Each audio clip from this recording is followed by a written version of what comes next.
नमस्कार। कभी सोचा है कि अगर हर राज्य में एक ऐसा सबसे बड़ा स्कूल हो जहां सबसे मुश्किल सवालों के जवाब दिए जाते हों। हमारे देश में न्याय के लिए हर राज्य में एक ऐसी ही सबसे बड़ी और सबसे जरूरी जगह होती है, जिसे हम उच्च न्यायालय या हाई कोर्ट कहते हैं। तो चलिए आज इसी के बारे में सब कुछ जानते हैं। तो आज हम क्या क्या समझने वाले हैं, एक नज़र डालते हैं। सबसे पहले हम अदालत से जान पहचान करेंगे। फिर ये देखेंगे कि जज कौन होते हैं और कैसे बनते हैं। उसके बाद हम ये जानेंगे कि हाई कोर्ट के पास क्या क्या शक्तियां होती हैं। फिर समझेंगे कि वो बिना किसी डर के अपना काम कैसे कर पाते हैं। और हाँ, आखिर में जो भी सीखा है उसे जल्दी से दोहराएंगे। तो चलिए शुरू करते हैं। तो हमारा पहला पड़ाव उच्च न्यायालय आखिर है क्या।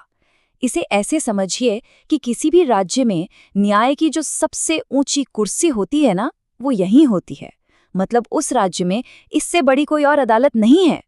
हमारे भारत की जो न्याय व्यवस्था है वो बिल्कुल एक पिरामिड की तरह है। सोचिए, सबसे ऊपर यानी चोटी पर पूरे देश के लिए है सुप्रीम कोर्ट, जिसे हम उच्चतम न्यायालय कहते हैं। फिर बीच में आते हैं हर राज्य के अपने अपने हाई कोर्ट्स यानी उच्च न्यायालय, और सबसे नीचे के लेवल पर होती हैं हमारे शहरों और जिलों की छोटी अदालतें। तो हाई कोर्ट इस पिरामिड के ठीक बीच में आता है, एक बहुत ही जरूरी जगह पर। एक मजेदार बात पता है, ये अदालतें कोई आज की नहीं है, इनकी कहानी तो बहुत पुरानी है। सोचिए, 1862 में, मतलब बहुत बहुत साल पहले, कलकत्ता, बॉम्बे और मद्रास में भारत के पहले 3 हाई कोर्ट्स बनाए गए थे। और उसके ठीक 4 साल बाद 1866 में इलाहाबाद में भी एक बन गया। तब से लेकर आज तक ये पूरे देश में फैल गए हैं, जैसे हर राज्य में न्याय का एक बड़ा सेंटर खुल गया हो। तो आज के समय में पूरे भारत में कुल कितने उच्च न्यायालय हैं? कुल 25। अब यहाँ एक मजेदार बात है, हमारे देश में राज्य तो ज्यादा हैं, पर हाई कोर्ट्स सिर्फ 25 ही हैं। ऐसा इसलिए है क्योंकि कभी-कभी 2 या 3 छोटे-छोटे पड़ोसी राज्य मिलकर एक ही हाई कोर्ट से काम चला लेते हैं। अच्छा, तो हमने अदालत के बारे में तो जान लिया, पर अदालत को चलाता कौन है? वहाँ सबसे जरूरी व्यक्ति कौन होता है? वो होते हैं जज, यानी न्यायाधीश। तो अब हम जानेंगे कि कोई जज बनता कैसे है और वो अपनी कुर्सी पर कब तक काम करते हैं। देखिए, हाई कोर्ट का जज बनना कोई आसान काम नहीं है। इसके लिए कुछ बहुत जरूरी शर्तें हैं।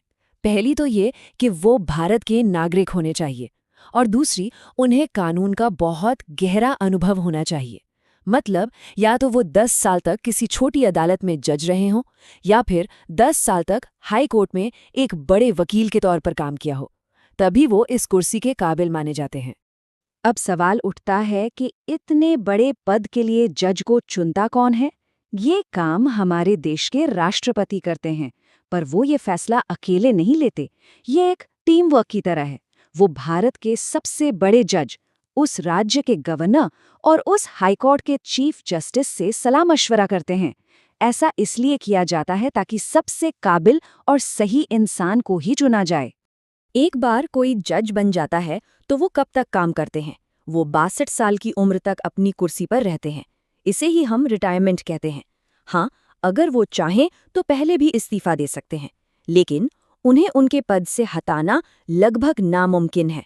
ऐसा सिर्फ और सिर्फ तब हो सकता है जब ये साबित हो जाए कि उन्होंने कोई बहुत बड़ी गलती की है, और इसके लिए हमारी पूरी संसद को मिलकर सिफारिश करनी पड़ती है।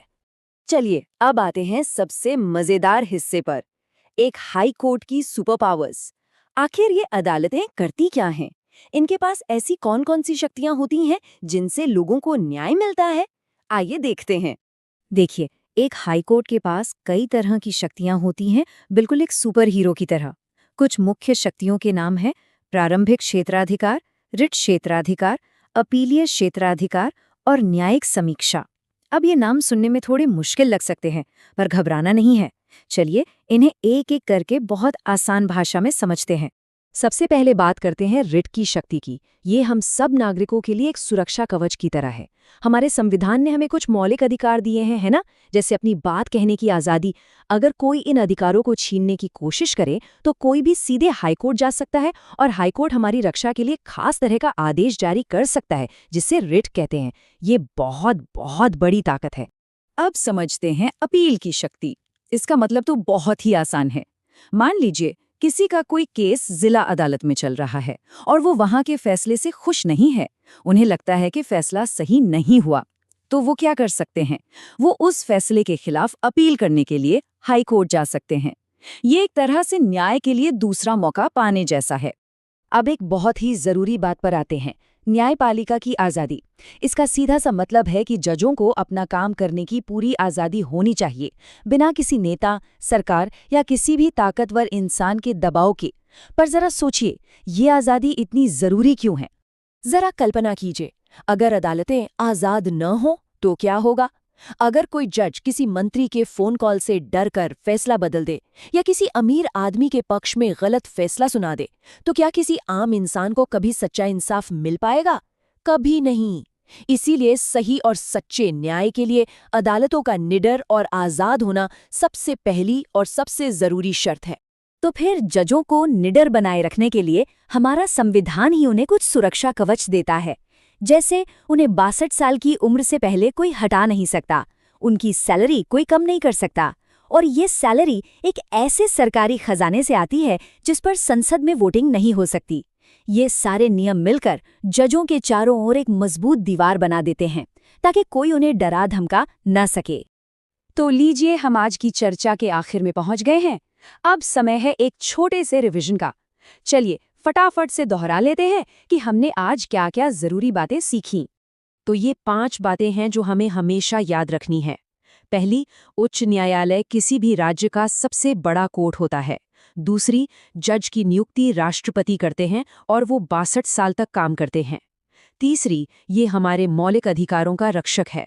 चौथी, छोटी अदालत के फैसले से सहमत न हो तो यहाँ अपील कर सकते हैं।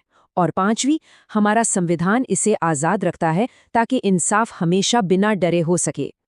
और अब जाने से पहले एक सवाल सबके सोचने के लिए, एक आज़ाद और मजबूत उच्च न्यायालय हम सबके लिए और हमारे अधिकारों के लिए इतना ज़रूरी क्यों है?